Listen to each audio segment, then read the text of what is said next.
আসসালামু আলাইকুম এভরিওয়ান, আপনারা সকালে কেমন আছেন? আশা করি সবাই অনেক ভালো আছেন। আজকে আমি নতুন একটা রেসিপি নিয়ে চলে আসলাম। আজকে আমি আপনাদের সঙ্গে শেয়ার করব মাত্র ঘরে একটা ডিম আর চালের গুঁড়ি থাকলে অনেক মজাদার নাস্তা রেসিপি আপনারা তৈরি করতে পারবেন। সামান্য কিছু উপকরণ দিয়ে ঝটপট একদম বাচ্চাদের স্কুলের টিফিন বা সকাল বিকালের নাস্তা, এরকম একটা মজাদার নাস্তা রেসিপি আমি আপনাদের সঙ্গে শেয়ার করব। চলুন পুরো ভিডিওটা দেখবেন, স্কিপ করবেন না। প্রথমে আমি এখানে একটা মিক্সিং বল নিছি। এখানে আমি এই যে একটা ডিম নিলাম, এই ডিমটা আমি এখানে ভেঙে দিলাম। এখানে ডিমের মধ্যে এখন আমি মশলাগুলো দিয়ে নেব।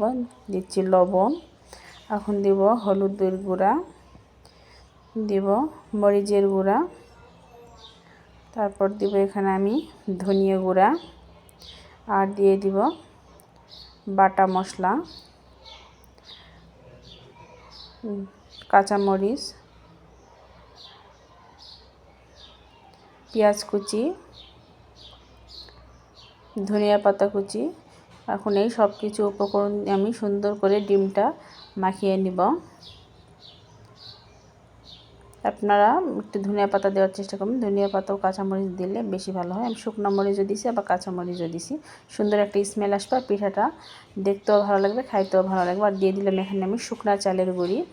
আপনারা ভেজা চালের গুঁড়ি দিয়ে পিঠা বানাতে পারেন, কিন্তু দেখবেন চালের গুঁড়িটাই দেওয়ার চেষ্টা করবেন। আটা বা ময়দা দিয়ে অতটা মজাদার ও মচমচে পিঠাটা হবে না। এই যে দেখুন, আমি ডিমের সুন্দর করে একদম উপকরণগুলো মিক্স করে নিলাম।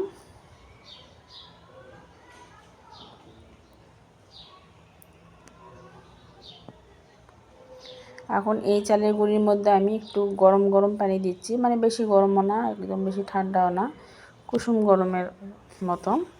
হাতে গরম লাগবে দেখে প্রথমে আমি চামচ দিয়ে এটা নাড়ে নিচ্ছি। এই চালের গুঁড়ির মধ্যে আপনারা ঠান্ডা পানি দিতে যাবেন না, তাহলে পিঠার শেপটা বেশি ভালো হবে না। একটু গরম পানি দেওয়ার চেষ্টা করবেন। এই যে দেখুন ব্যাটারটা ঠিক আমি কীরকম করতেছি। ব্যাটারটা একদম ঘনও হবে না, পাতলাও হবে না। আর আমার ভিডিওটি আপনাদের কাছে কেমন লাগলো সেটা প্লিজ আপনারা কমেন্টে বলে যাবেন। আর ইউটিউব চ্যানেল থেকে দেখলে একটা সাবস্ক্রাইব দিবেন, আর ফেসবুক থেকে দেখলে একটা ফলো দিয়ে দিবেন। আর যারা সাবস্ক্রাইব ও ফলো দুটাই দিয়েছেন তাদেরকে অসংখ্য ধন্যবাদ। এই যে দেখুন আমার ব্যাটারের গোলাটা ঠিক এরকম হয়েছে, আপনারা ঠিক এরকম করে নেওয়ার চেষ্টা করবেন। এখানে আমি একটা কড়াই বসাই দিছি। কড়াইটা হালকা তেল দিয়ে একটু গরম করে নিচ্ছি যেন না লেগে যায়। একদম কম তেলে অনেক মুচমুচে মজাদার নাস্তা। দেখুন আমি এখানে এই পাতলা ব্যাটারটা এভাবে দিয়ে নিচ্ছি। দিয়ে নিয়ে একটু চারিদিকে একটু ছড়িয়ে নেওয়ার চেষ্টা করবেন, করে এটা একটু ঢাকনা দিয়ে ঢেকে 30-40 সেকেন্ডের মতন রেখে দিবেন। তাহলে দেখবেন পিঠাটা একদম ভালো করে সেট হয়ে যাবে।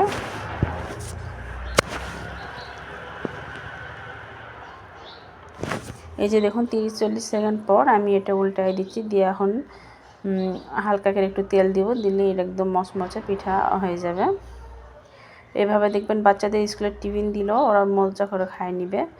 আর আপনি ঘরে সবাইকে বড়োদেরকেও নাস্তা বানিয়ে দিতে পারেন, অনেক ইজিলিভাবে খায় নেবে। বেলাবেলি ঝামেলা ছাড়া বা রুটি পরোটা এগুলো করতে গেলে সময় লাগে। ঝটপট আপনি অনেক মজাদার মুখরোচি একটা নাস্তা রেসিপি ঘরেই বানিয়ে নিতে পারবেন।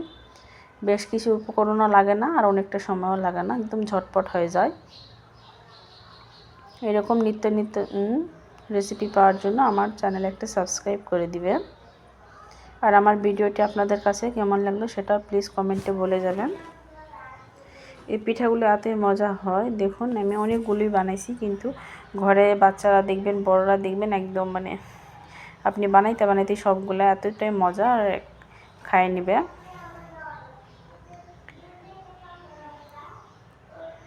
এই যে দেখুন মশলা দিলে আমি সবগুলো পিঠে সুন্দর করে বানিয়ে নিলাম।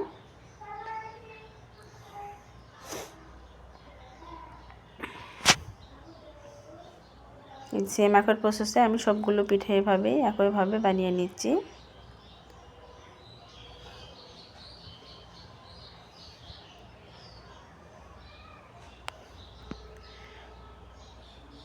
এই যে দেখুন একটু মোটা হলে চারিদিকে একটু ঘুরিয়ে ছড়িয়ে দেওয়ার চেষ্টা করবেন, তাহলে চারিদিকে একভাবে পারফেক্টভাবে হবে।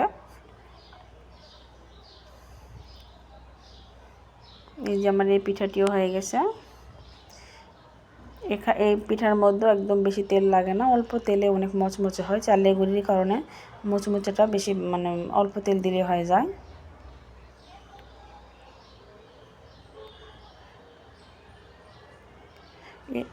আমার ভিডিওটি আপনাদের কাছে ভালো লাগা থাকলে দয়া করে সাবস্ক্রাইব করবেন। আল্লাহ।